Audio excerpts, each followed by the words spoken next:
ابتدا سے پہلے ہر انتہا کے بعد، ہر ابتدا سے پہلے ہر انتہا کے بعد ذات نبی بلند ہے ذات خدا کے بعد۔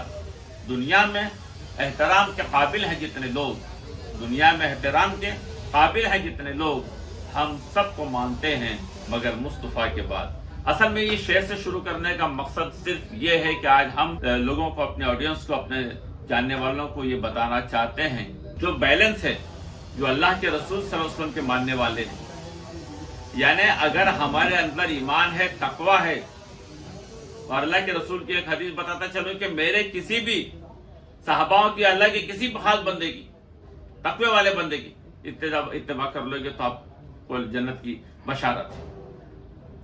لیکن اگر ہم یہ سمجھ لیجئے کہ بزبانی صرف محمد والے ہیں یا زبانیں صرف علی والے ہیں تو یہاں بھی رسوا اور وہاں بھی رسوا ہے، لیکن ہم ویسٹرن کی چکا چوند میں اس طرح کھو کے رہ گئے ہیں کہ کہنے کو تو ہم محمد والے ہیں صلی اللہ تعالیٰ علیہ وسلم، لیکن یہ سوچے کہ ہم کہاں کھڑے ہیں۔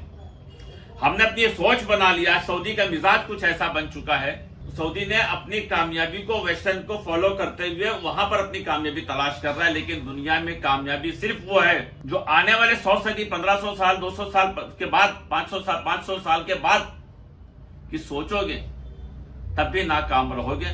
آپ کو صرف 1500 سال پیچھے جانا ہے، یقین مانو کامیابی آپ کے پیچھے آئے گی۔ آج ہم آپ کو ایران اور سعودی کی ایجوکیشن، ان کے وہاں کے تعلیم کا معیار اور وہاں کی تعلیم میں کیا ہے، ان کی فوجوں میں کیا کیا، کتنی فوجیں، کس کے پاس اپنی طاقت اور کون دوسروں کی طاقت پر نربھر کر رہا ہے، ڈیپینڈ ہے۔ ہمارے ساتھی بیٹھے ہیں نظر شامسی جی۔ سب سے پہلے تو آپ کو نیوز انڈیا 9 میں آپ کا بہت بہت سواگت ہے۔ نظر جی، ہم سیدھا مدعے پر آتے ہیں۔ آج ہم نے یہ دیکھا کہ ایران نے لوہے کے چنے چبوا دیے اسرائیل اور امریکہ دونوں۔ اس کی سب سے بڑی خاص وجہ تو یہ ہوگی، جس کے دل میں خدا کا خوف ہوگا اس کو پھر کسی اور کا خوف کہاں ہوگا۔ سب سے پہلے ہم ایران کے تعلیم پر چلتے ہیں۔ تو شکریہ مجھے بلانے کے لیے۔ مینلی اگر ہم لوگ ایران اور سعودی کے جو ایجوکیشن سسٹم ہے اس کو کمپیئر کریں تو آسمان زمین کا فرق اس میں پڑتا ہے۔ Even though both are Islamic countries, ان کی جو پڑھائی اور ان کا جو آئیڈیالوجی ہے بہت الگ ہے اس میں، اور یہ وار پہ بھی پتہ چل رہا ہے۔ جیسے ایران ایک ڈٹ کے کھڑا ہوا ہے۔ میں بیسک سے چالو کرتا ہوں۔ ایران میں جو رہتا ہے نا، سارے بچے کونکور کر کے ایک ایگزام ہے، اس چیز کے لیے پریپیئر کرتے ہیں۔ تو جیسا انڈیا میں نیٹ یا جے ای بولیں تو اس میں وہ پورے کنٹری میں ایک ہی ایگزام رہتا ہے جو سب سے مین رہتا ہے، اور اس کے بیسس پہ ایڈمیشنز ملتے ہیں اور مارکس اس پہ ڈیپینڈ کرتا ہے۔